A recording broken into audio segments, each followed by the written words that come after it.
This channel does not promote any violent, harmful, or illegal activities. All content provided by this channel is meant for an educational purpose only.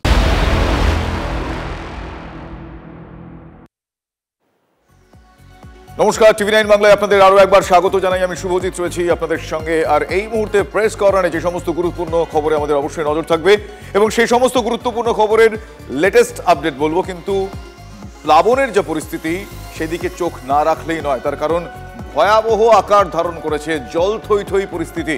জলের তলায় ঘাটাল শহর থেকে শুরু করে গ্রামীণ এলাকা।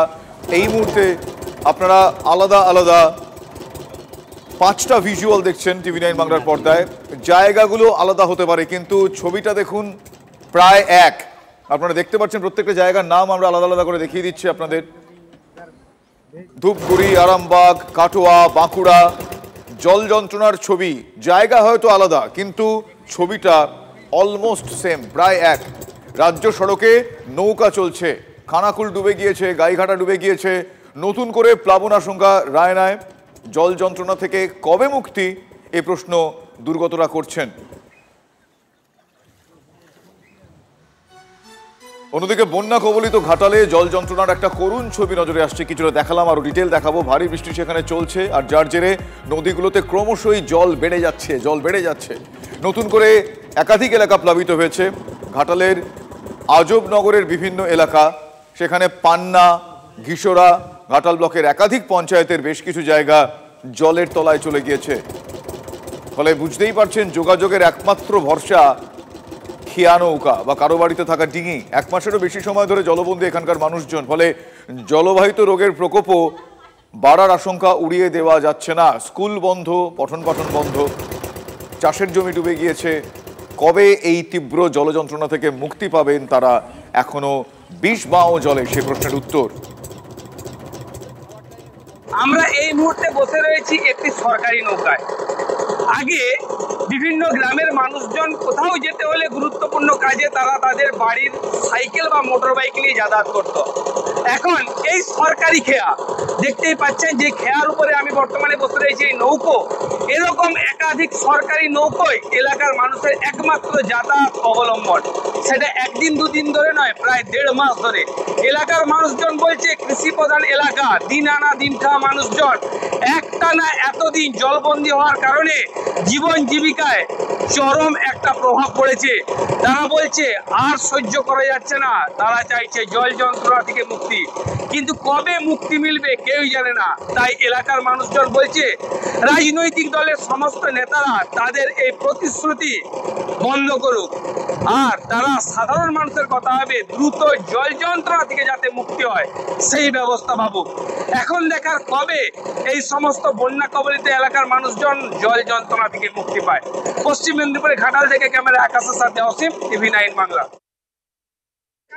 জলের জন্য তো আমাদের খুবই সমস্যা হচ্ছে। এখানে প্রায় 45 দিনের মতো, 50 দিনের মতো ডুবে রয়েছে, একটানা হয়ে আছে। যাতায়াত বলতে নৌকাতে আসা হচ্ছে। যত দিন যাচ্ছে কি ধরনের সমস্যায় পড়ছে? সমস্যা খাওয়া দাওয়া দিয়ে সমস্যা, জল ফল পাচ্ছে না, কিছু না। ডুবে গেছে, পরীক্ষা হতো কাল থেকে, হতো বন্ধ হয়ে গেছে। কতদিন তোমাদের এখানটা এভাবে বন্যায় ডুবে আছে? এই 1.5 মাস। 1.5 মাস ডুবে আছে।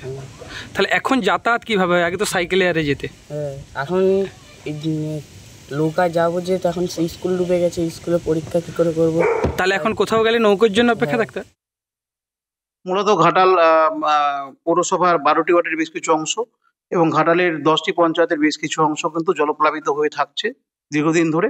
কিছু জায়গাতে জল নামছে, আবার জল উঠছে, কিন্তু জলের যে মাত্রা সেটা কিন্তু মোরাললেস এক জায়গাতেই রয়েছে এইসব জায়গা। সরকারিভাবে কিছু নৌকা দেওয়া হয়েছে। ঘাটাল ব্লকে 25টি নৌকা দেওয়া হয়েছে, ঘাটাল মিউনিসিপ্যালিটিতে 12টি নৌকা এবং ঘাটাল মিউনিসিপ্যালিটিতে পিডব্লিউডি 4টি নৌকা আরও দিয়েছেন।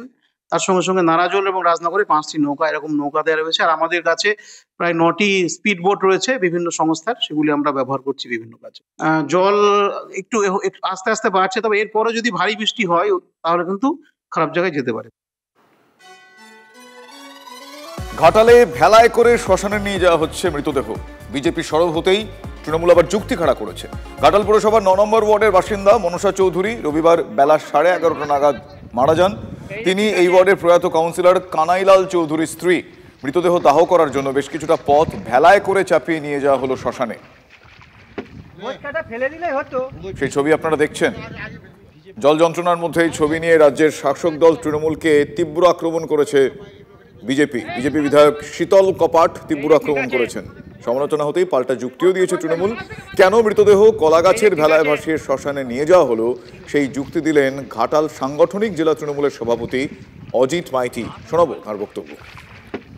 চাতালের কাছে যে ইলেকট্রিক চুল্লি আজও কমপ্লিট হলো না। একজন চেয়ারম্যানের স্ত্রীকে যদি দাহ করতে না পারে, যদি জলে ভাসিয়ে কলা গাছের ভেলায় করে নিয়ে যেতে হয়, তাহলে সাধারণ মানুষ কতটা কষ্ট যন্ত্রণা আছে। তাহলে ঘাটাল পৌরসভায় কিসের উন্নয়ন? ঘাটাল পৌরসভার চেয়ারম্যান কি কাজ করছে? অপদার্থ, অযোগ্য, শুধু লুট করছে। এই সরকার তোলাবাজি সিন্ডিকেটে ভরে উঠেছে, মাস্টার প্ল্যানের নাম করে কোটি কোটি টাকা লুট করছে।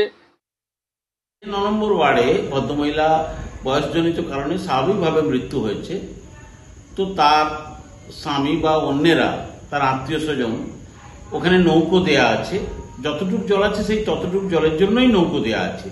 সেই নৌকোতে করে তারা গেছেন, আর ওখানকার স্বাভাবিক রেওয়াজ অনুযায়ী, রীতি অনুযায়ী কলার ভেলা বা বাঁশের ভাড়াতে করে মৃতদেহটা যেখানে শ্মশান চুল্লি সেখানে নিয়ে যাওয়া হয়। এটা কোনো ভাসিয়েও দেওয়া হয়নি। আমার মনে হয় এগুলো নিয়ে পাড়া মাথায় করা খুব একটা সমুচিত কাজ হচ্ছে বলে আমার মনে হয় না। এটা একটা স্বাভাবিক রীতি।